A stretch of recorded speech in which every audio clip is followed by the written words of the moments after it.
ताहि की नजर में आवे और बिन सतगुर नहीं कोई वह को दर्शावे। वो अखंड ज्योति ऐसी है जिससे पूरा ब्रह्मांड प्रकाशवान हो रहा। जितनी भी अवतारी शक्तियां आई, राम आए, राम को वहीं से नीचे उतारा गया था। इसीलिए उस देश को अयोध्या नगरी भी कहा जाता। और जितने देवी देवता ब्रह्मा विष्णु महादेव आदि की उत्पत्ति वहीं से हुई।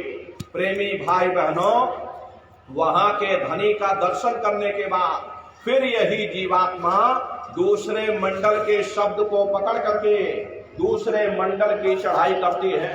श्याम तज श्वेत को गहना, सुरत को तान धुन सुनना, और पंख के द्वार धस बैठो और त्रिकुटी जाय कर लेना।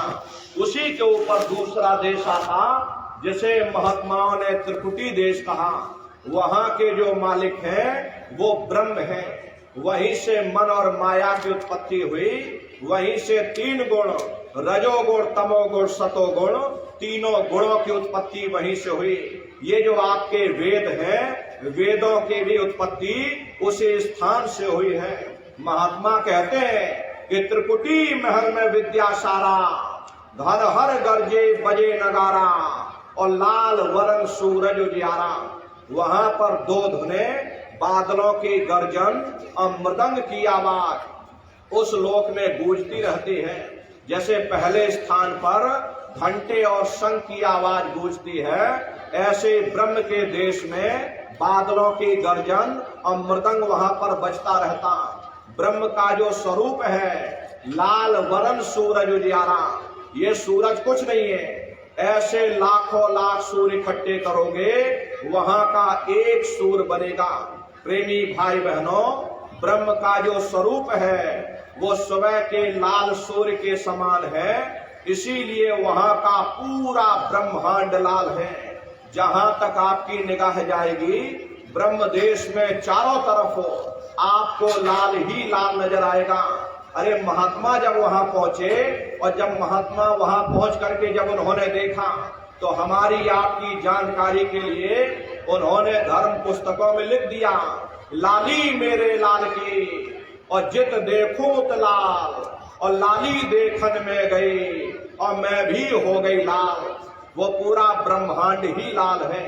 जितने साधक वहां पहुंच जाते हैं उन सभी को योगेश्वर कहा जाता। जैसे व्यास जी हुए, वशिष्ठ जी हुए, वाल्मीकि जी हुए, इन सब की पहुंच वहीं तक थी। इसीलिए कहा गया कि वाल्मीकि भय ब्रह्म समाना। जब इनकी जीवात्मा वहां पहुंची और जब इन्होंने ब्रह्म का दर्शन किया, तो इनका स्वरूप भी ब्रह्म के समान, यानी कि ब्रह्म स्वरूप हो गया। तो जितने साधक वहां पहुंच जाते हैं उन सभी को योगेश्वर कहा जाता है। योगेश्वर भगवान श्री कृष्ण उसी देश में वास करते हैं।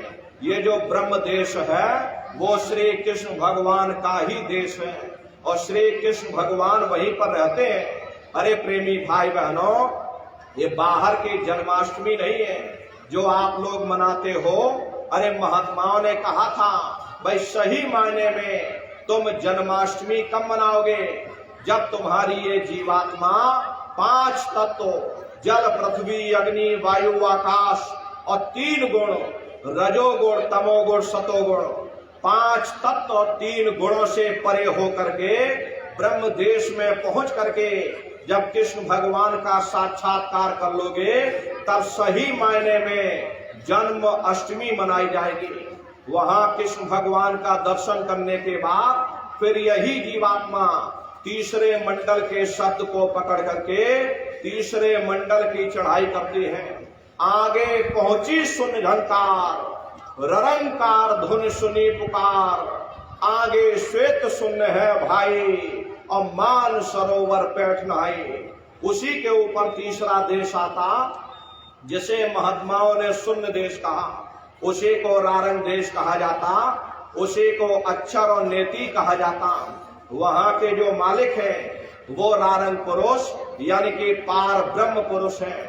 वहां किंगरी और सारंगी दो धुने उस लोक में गूंजती रहती, और पार ब्रह्म पुरुष का जो स्वरूप है वो पूर्णमासी के चंद्रमा के समान बड़ा ही मनमोहक स्वरूप है। इसी स्थान पर प्रेमी भाई बहनों एक बहुत बड़ा अमृत का सरोवर बना, जिसे महात्माओं ने मान सरोवर कहा। जब तुम्हारी ये जीवात्मा उस मान सरोवर में स्नान कर लेगी तो जन्म जन्मांतरों के मैले पाप कर्म साफ हो जाएंगे।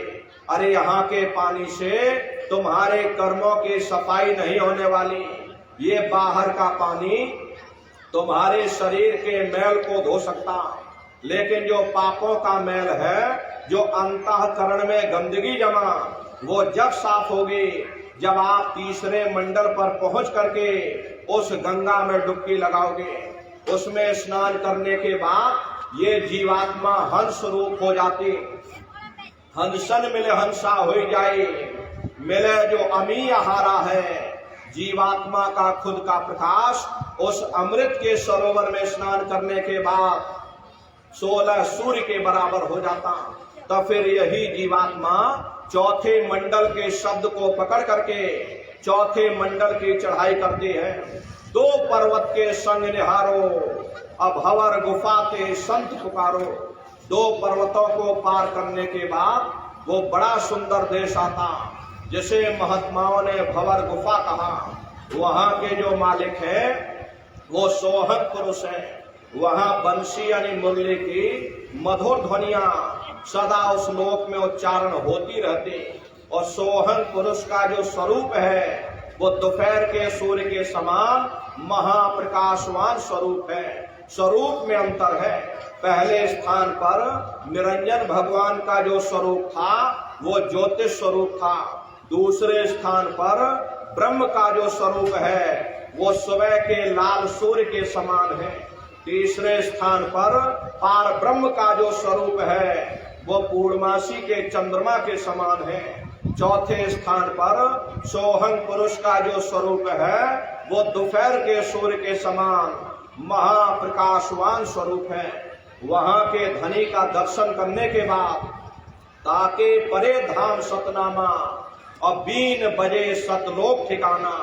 सोहंग देश के ऊपर वो 5वां देश आता, जिसे महात्माओं ने सचखंड देश कहा। वो सचखंड देश अजर अमर अविनाशी सदा एक रस रहने वाला देश है। वहां न काल है, न कर्म है, न दुख है, न संताप है, न पुण्य है, न पाप है। जो जीवात्माएं वहां पहुंच जाती हमेशा के लिए जन्म मरण के बंधनों से आजाद हो जाती। वहां के जो मालिक हैं वो सब पुरुष भगवान हैं, जिनके रोम रोम में खरबों खरब सूरज चांद सितारे प्रकाशवान। वही हमारे आपके सच्चे मालिक हैं, वही हमारे आपके सच्चे पिता हैं। अरे हमको आपको वहीं से नीचे उतारा गया था। फिर शब्द को पकड़ करके शब्द शब्द पौड़ी पर चढ़कर और पहुंचो सचखंड सतनाम। शब्द की सीढ़ी हर मंजिल पर लगा रखी। आपने भजन किया, घंटे शंख की आवाज को पकड़ा तो आप पहले स्थान पर पहुंच जाओगे। वहीं पर दूसरे मंडल का शब्द आपको मिलेगा, उसे आप पकड़ लोगे, दूसरे मंडल पर चढ़ जाओगे। ऐसे ही शब्द दर शब्द, मंजिल दर मंजिल ये जीवात्मा अपने देश सचखंड में पहुंच जाती। तो शब्द कब पकड़ में आएगा? जब आप भजन करोगे। और भजन कैसे किया जाएगा एक बार फिर से आप लोग समझ लीजिए। ये आंख और कान को बंद कर लेना, लेकिन मन को रोकिएगा। ऐसे समय पर तुम्हारा ये मन जरूर भागेगा। अभी आप सत्संग में बैठे हो, शरीर तुम्हारा यहाँ पर बैठा, लेकिन मन सारी दुनिया में भ्रमण कर रहा। अब किसी को पानी पीने जाना, मन पानी पीने पहुंच गया। कोई बाल बच्चों को घर में छोड़कर आया, मन बाल बच्चों में पहुंच गया। कोई दुकान दफ्तर खेती बाड़ी छोड़कर आया, मन दुकान दफ्तर खेती बाड़ी में पहुंच गया। शरीर यहाँ बैठा, लेकिन मन सारी दुनिया में भाग रहा। ऐसे भजन से कोई लाभ नहीं होने वाला। अरे जिन्होंने मार मंडाला उन्हीं को सूरमा कहना, बड़ा बैरी ये मन घट में इसी का जीत ना कटना। अगर दुनिया में कोई हमारा दुश्मन है वो केवल हमारा मन है। ये मन रूपी रावण कब मरेगा? जब 9 द्वारों पर फतेह हासिल करके तुम यहाँ 10वें द्वार पर चढ़ जाओगे, तब सही मायने में दशहरा मनाई जाएगी। ये बाहर की दशहरा नहीं है जो लकड़ी का रावण बना देते हो, फूक फाक करके घर चले आते, कहते भाई हमने रावण मार दिया। महात्माओं ने कहा था भाई सही मायने में तुम दशहरा कब मनाओगे, जब 9 द्वारों पर फतेह हासिल करके तुम यहाँ 10वें द्वार पर चढ़ जाओगे, तब सही मायने में विजयदशमी मनाई जाएगी। तब ये मन रूपी रावण मरेगा, तब तुम्हारी ये जीवात्मा, अरे इसी जीवात्मा को महात्माओं ने राम भी कहा। अरे आपकी धर्म पुस्तकों में लिखा है, एक राम दशरथ का बेटा, एक राम घट घट में लेटा, एक राम का सकल पसारा, एक राम है सबसे न्यारा।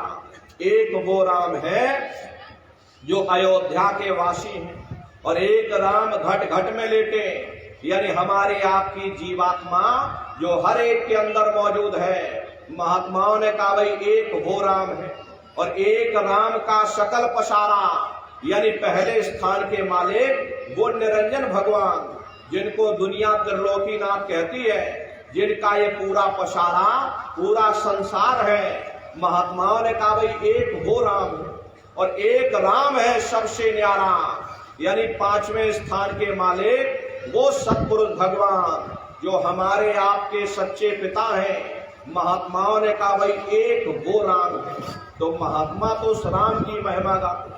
जब ये मन रूपी रावण मर जाएगा, तब ये जीवात्मा ये राम शब्द को पकड़ करके जब पहले स्थान पर निरंजन भगवान के देश में यानी अयोध्या नगरी में पहुंचेगी, वहां पर निरंजन भगवान के स्वरूप का यानी ज्योतिष स्वरूप का दर्शन करेगी। तब सही मायने में दिवाली मनाई जाएगी। ये महात्माओं का